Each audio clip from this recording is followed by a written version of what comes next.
And quickly before we get into this video, I'd like to give a shout out to Ahead for sponsoring this video. If you guys want to pick up cheap and reliable Rocket League items on one of the most trusted sites on the internet, make sure you actually check them out. First link in the description. You can buy and sell your Rocket League items and use code ZenicOfficial at checkout for 3% off your orders. Do you guys want to be in with the chance of winning these White Wonderments on my card right now, or £20 worth of V-Bucks to spend on whatever you want on Fortnite?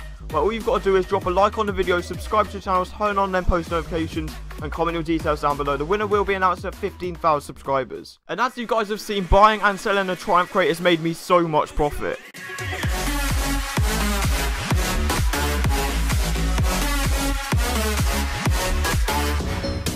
Alright guys, welcome back to the channel, and today I am bringing you a Rocket League video, and in today's video I'm doing another episode of the brand new Nothing to Dissolver series. So if any of you guys are new, I am basically going from one PCC crate all the way up to the brand new Dissolver mystery decal that has just come out of the Triumph crate. But if this is your first episode that you are looking at, make sure you go back and watch the other episodes so you can get up to date with actually where I've come from. So basically, this is the third episode, so I've actually got a decent amount of stuff. So if you go back to the first episode, you can see where I started from. And I'd like to thank you guys for 14,000 subscribers. That is absolutely incredible. And if we could also smash 300 likes on this video, I'll bring out the next episode in a couple days. So probably 2 days from now, I'll bring out the new episode of this series. And if any of you guys haven't already, make sure to click that subscribe button and turn on them post notifications to keep up to date with every single video I upload. But without further ado, let's get straight into this episode. I hope you guys enjoy. So for the very first trade of the episode, I find a buyer that wants to buy my exotics. So I put up all the exotics that I had, and he said that he had a load of different items. He had some painted halos, and he had a few imports.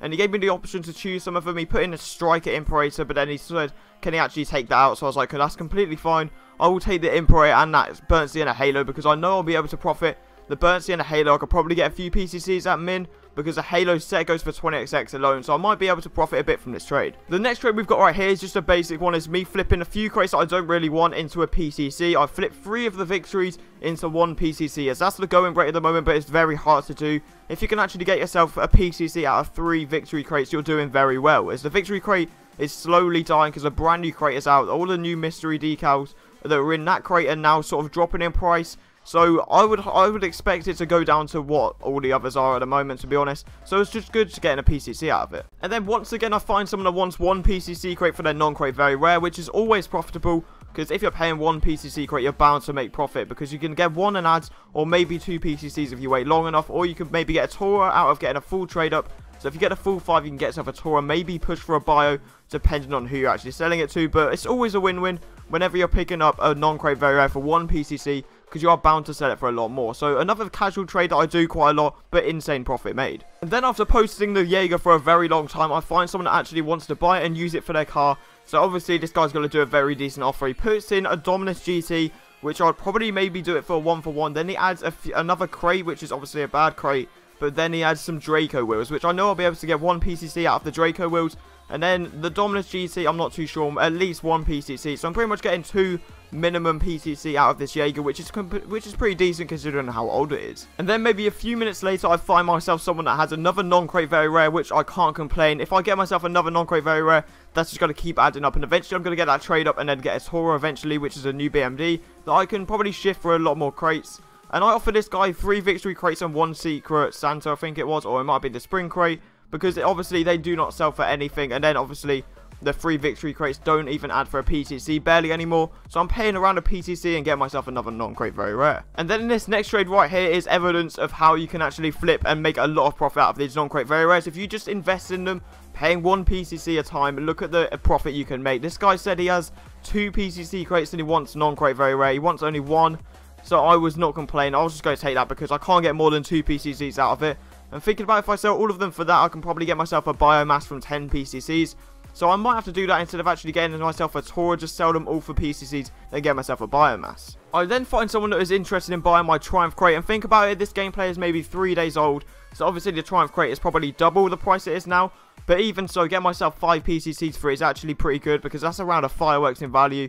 And at the time, it was a lot less than fireworks. So get myself all of these PCCs. It's just going to keep adding up. I can eventually get myself a BMD very, very soon if I keep on getting these PCCs and Nitro crates in.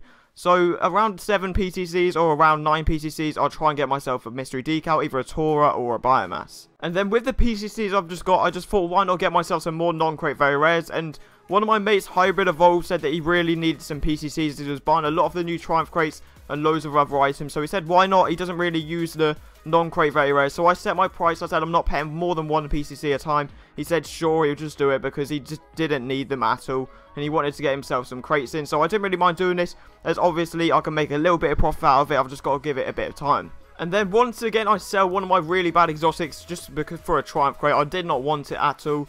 The cobalt roulettes were probably one of the hardest to trade, as they're very, very old as well, and no one wants them. Like, cobalt's not even that good of a colour. Titanium white roulettes maybe sell for like a Tora biomass lab at a push, but every single painted roulette that is not white is incredibly hard to sell. So I thought, why not get myself a triumph crate, take advantage of this brand new crate and try and get a bit of profit. And then I had someone in mind, which was Hybrid Evolve, that actually wanted to buy himself some more of these triumph crates. So I thought, why not get myself that triumph crate with the cobalt roulettes? And thinking about it logically, I'm pretty much selling what I get for this, whatever I get for this triumph crate is what I've just pretty much got from the cobalt roulette. So I thought, I'm setting a price up 4 PCCs. He lowered it down to 3 PCCs and 2 nitros, but I really didn't mind doing it, as I didn't really want a triumph crate anymore, because I knew it was just going to keep on going down, and he was opening them, so I was completely fine doing that trade. So that is all the trades I've got for this Nothing to Dissolve episode. I think I've done very, very well, as I've got myself a lot of PCC crates and a lot of the non-crate very rares, which I can easily flip into new BMDs. And once again, guys, thank you so much for the support on these episodes. They've been absolutely incredible,